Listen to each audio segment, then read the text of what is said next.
Hi everyone, hope you're well. Just going to run through some stock valuation. In accounting, there is a principle that you value your stock at cost, so that's whatever it cost you, or net realisable value, that's basically what you can sell it for, what cash you can realise, whichever of the two is the lowest. So if your stock costs you 10, but you can sell it for 12, you would still value it at 10 because the cost is lower than the net realisable value, what you can sell it for. If your stock costs you 10 and you can sell it for 18, you still value your cost, you value your stock at 10 because that is the cost. If, however, you buy your stock in and it costs you 10, but perhaps it becomes old stock or out of season, or we don't sell as many umbrellas in the summer, and you can actually only sell it for 9, then you would value your stock at 9 because your realisable value is actually lower this time than your cost. So first thing to remember about stock, it is always valued at cost or net realisable value, whichever is the lower. It's absolutely nothing at all to do with the selling price. The valuation of stock is based on cost or net realisable value. There are three, there's lots, but there's more, but we're going to look at 3 methods of valuing stock. Now, this is just a method. It doesn't mean that you physically have to do this. So one of the first methods is what we call first stock in is the first stock out. So that would be FIFO, first in, first out. If you're a vegetable or fruitier or down at the market, you've got your apples, oranges, bananas, the first stock that comes in really is going to be the first to go out. Because if you just leave it sitting there, it will perish and rot and look grubby and horrible. So first stock that comes in is the first stock to go out.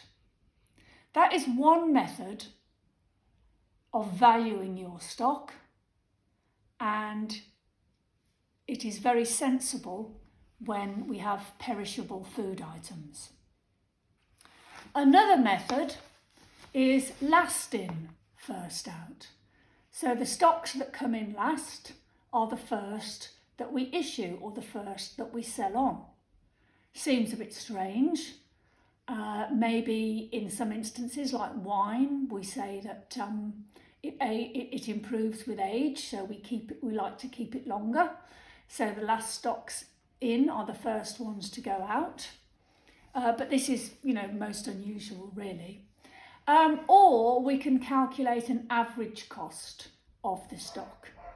And instead of having a number of stock values, we end up with one average. So there's 3 different methods, and we'll try and go through each of these one by one. Now, the thing to remember is that these are just valuation methods.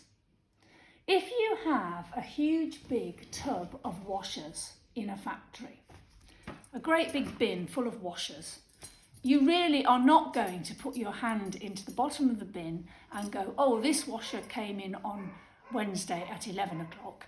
This washer came in at Wednesday at 11:01, so this one has to go out first. There is absolutely no way that you can physically work it out. But these FIFO, LIFO and AVCO are just methods of putting a pound, a monetary value, on the stock when we do the stock take. It doesn't mean you physically have to move first in, first out, or last in, first out, but it is just a method of placing a monetary value on your closing stocks. However, if you have food items, then and they're all dated, then obviously first in, first out is 99.9% likely to be actually physically used as well. So the first method that I'm going to have a look at, and I'll break these videos down because they take too long to upload if they're too long. But the first thing we'll look at is first in, first out. Where's it gone? Okay, right. If we can have a look at the sheet, if I can get that straight. Okay, if we say that in January we buy in 10 items at £9, I'm going to say the date is January, 10 items have come in at £9. So in come 10. I haven't got rid of any yet, so I'll leave it blank. Then I'm going to physically look at the balance. The quantity I have is 10. They all cost me £9. So the monetary value is 90. A week later, I buy in some more. This time, I buy 10 items, but they've actually gone up to £9.50 each. In come another 10, nothing's gone out yet. So I've now actually, in my balance, got a physical quantity of 20 items. To value this, I have to value at cost or net realisable value, whichever is the lower. But as I've not sold anything, I value at cost. 10 of them cost me £9, which is 90, and the other 10 cost me £9.50, which is 95. So altogether, the monetary balance is £185, 10 at 9 and 10 at £9.50. A week later, or whenever, I buy 20. This time I've bought quite a lot, so the price is a bit better. So each one cost me £8. In comes 20. Nothing has gone out yet, but that brings my balance up to 40 items because I have now 10 at £9, 10 at £9.50 and 20 at £8.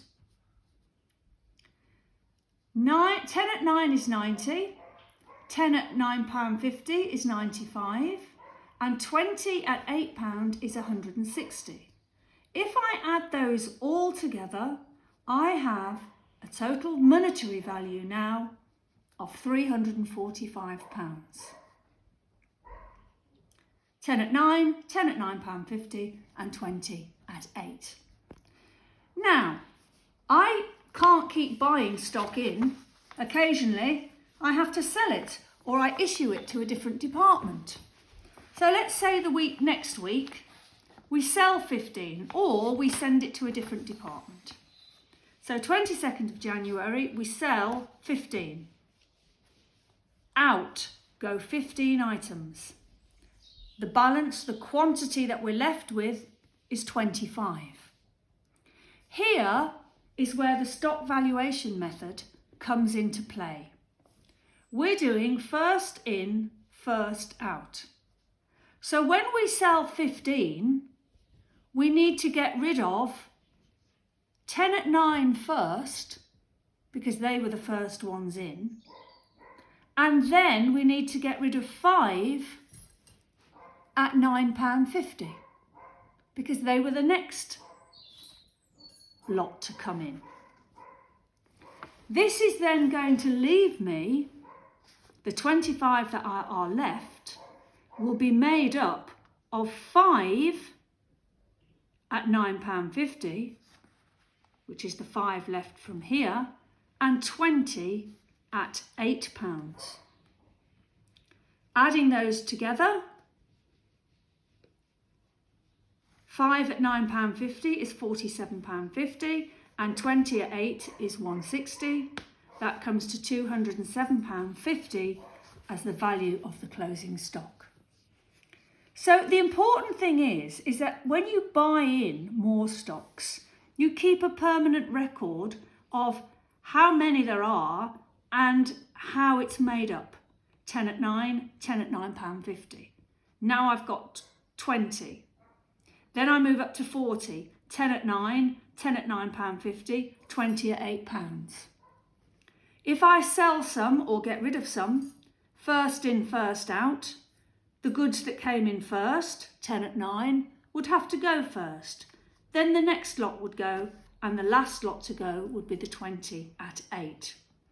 So this gives us a closing stock value here of £207.50. When you come to your exam, the thing that you need to be careful of is the exam may say to you, what is the value of your closing stock? That will be the £207.50. It will be the 5 at £9.50 and the 20 at 8. If the exam says to you, what is the value of your issue? Your issue is the £15 that you sold or you moved on or you issued out to a department. That 15 will have been made up of 10 at 9 and 5 at £9.50. The 15 that went, the first in, first out, the first in was 10 at 9 and the next lot in was 10 at 9.5. So when you get rid of 15, you get rid of 10 at 9 and 5 at 9.5. So in the examination, just be careful. Are they asking you about the value of the stock that is left, the 207, or are they asking you about the value of the issue, which is the value of the 15, the 10 at 9 and the 5 at £9.50?